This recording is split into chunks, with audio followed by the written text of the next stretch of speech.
it really makes it challenging for us to grieve in a society that does not honor the living.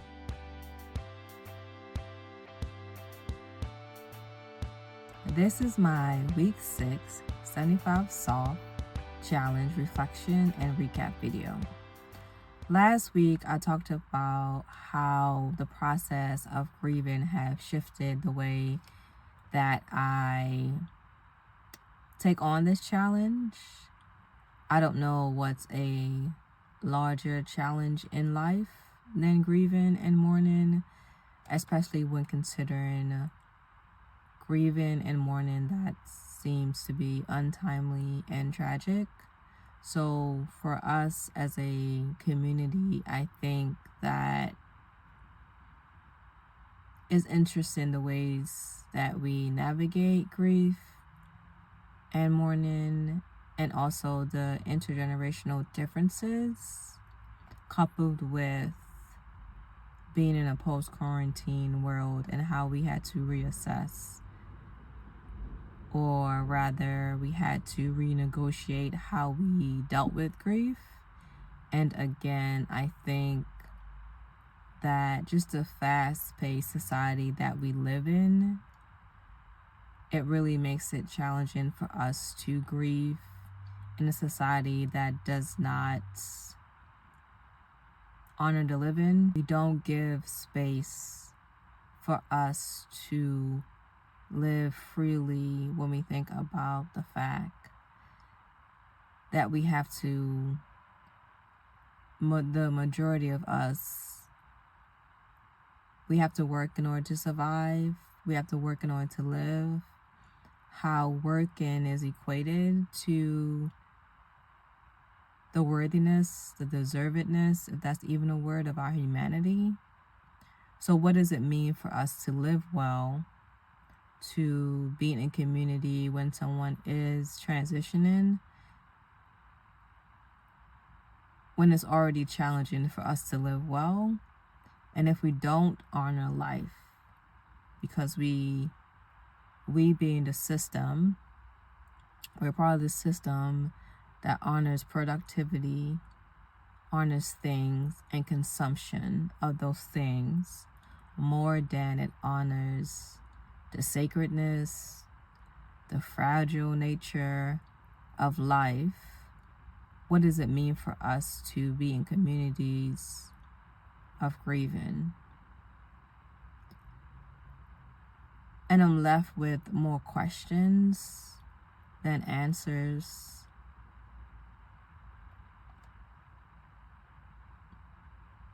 Yeah. When I think about Hook's writing on grief and how she says we have to approach death and be intentional about how we approach death rather than being afraid of death, and in having a relationship with death, it allows us to love more deeply. I don't think I understood that. Well, I don't think I particularly wanted to understand that until it happens. I don't think we understand certain aspects of life until we experience it. I'm someone who often say that experience is the best teacher. Of course, experience coupled with wisdom and knowledge is the best teacher. But when we think about being in a space where the next season of someone's life is the afterlife, who you have grown up with, like, what does it mean for us to love someone in the afterlife? If you're someone who believes in the afterlife, I'm someone who does. And so, yeah, that's a question that I have now. As I'm getting older, it means to witness people who I love, who are older than me, get older in age, and also age in their relationships. So it's beautiful to witness sisterhood and friendships and marriage over time, just to see how folks age in the older generations. And it also means that if you are blessed, if you are intentional, if you are fortunate to be in relationship with folks in older generations, then more than likely at some points you begin to consider, what does it mean for you to live with the fact that death is a part of life? In this season of my life, it means for me to slow down. So now the 75 soft challenge feels as though it's both soft and slow, because my mother often would say, like, death waits for no one. And with that, experiencing that, it means to love someone is to love them in all their seasons, which means it's to love them through death. And that's difficult. I don't know if it was serendipitous or coincidental or necessary that as this transition happened with a loved one, that I was also reading Jesymn Ward memoir, The Men We Reaped, which is about her life through losing men that she loved, in particular her brother, at young ages. So it's a love story in thinking about how do we love people that we love, and how do we honor them when they're no longer with us physically. So reading that memoir and just ingesting the ways in which she incorporated,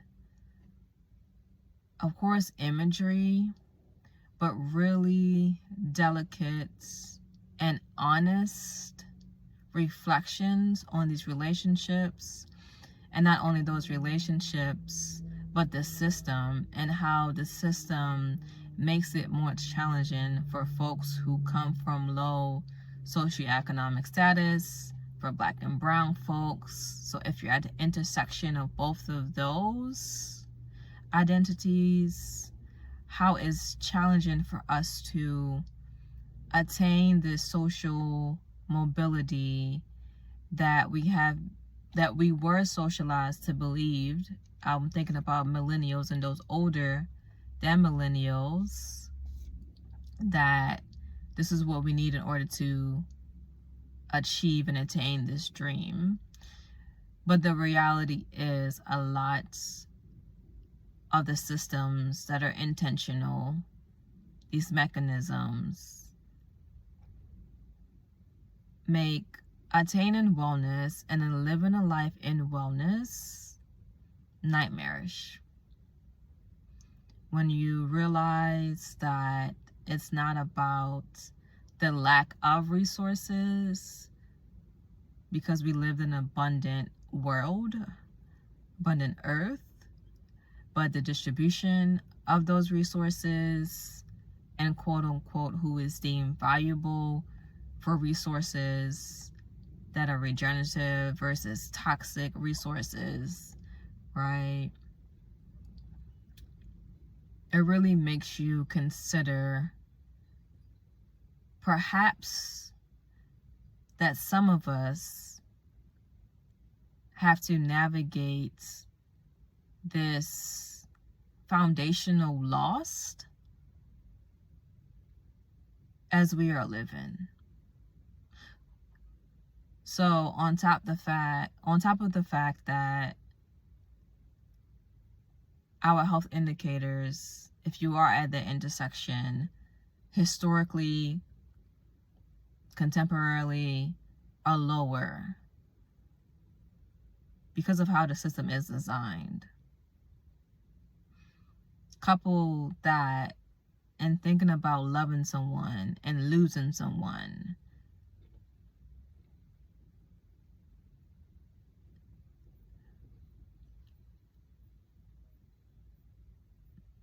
That is something that I appreciated about her memoir.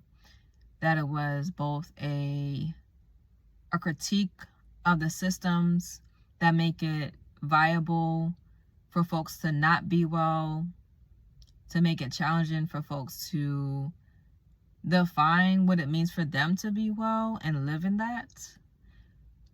And also, it was a love story, a tribute, a dedication to Black men who we lose young. And at the end of her memoir, she also realized how blessed or fortunate that she is due to the sacrifices that her mother made in order for her children to live a better life. Her memoir feels like you're reading a love letter to her brother. So she ends with, again, returning to that deep sense of, where do I place all this love that I have for you? How do I carry and navigate through life now that you are physically no longer here? And I think for her, it's living with that. And for me right now, it feels as though grief is something that you live with versus something that you overcome. So with that, it's me thinking through arriving at a new standard or intention with this challenge. Some of the days were honestly a blur. Now it's, again, arriving at that new, whatever that new means, and being okay with having to go slower. Walking this week really helped me to process what was happening. Morning walks, sunset walks. Lastly, in eating healthily, I was able to attend a conference that catered from a lot of Black-owned businesses. So I got to try out some new Black-owned restaurants, catering services.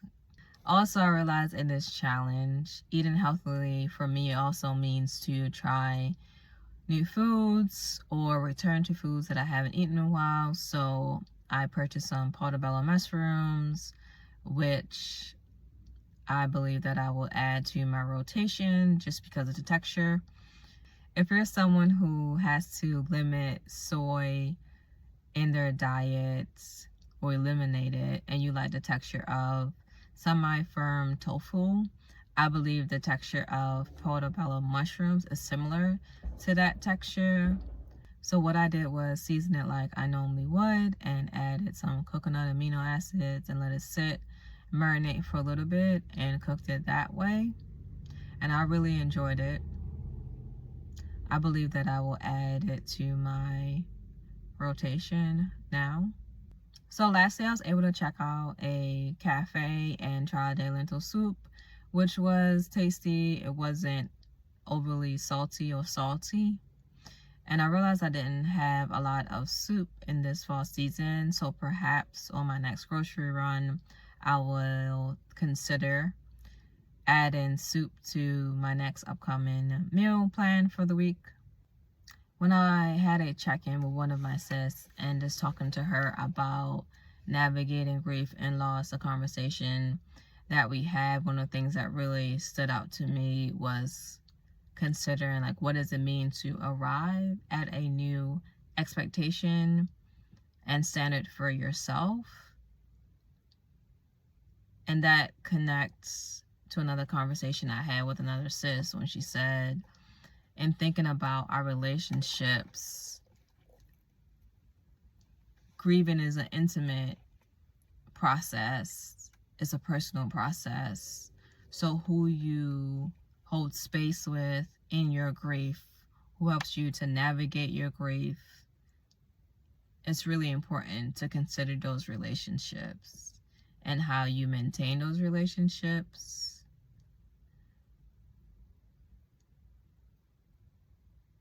Because to go through grieving and mourning for a loved one, it's a different experience of love.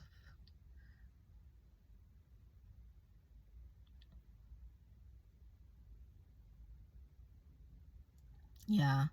So for those who are holding space with me during this time, thank you for holding space.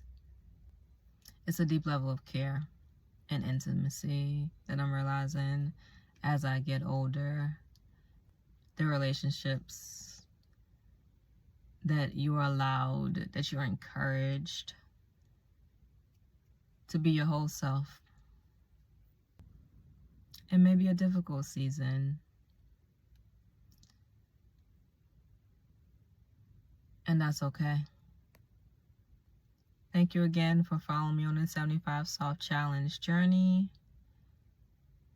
As always, love is real and eternal.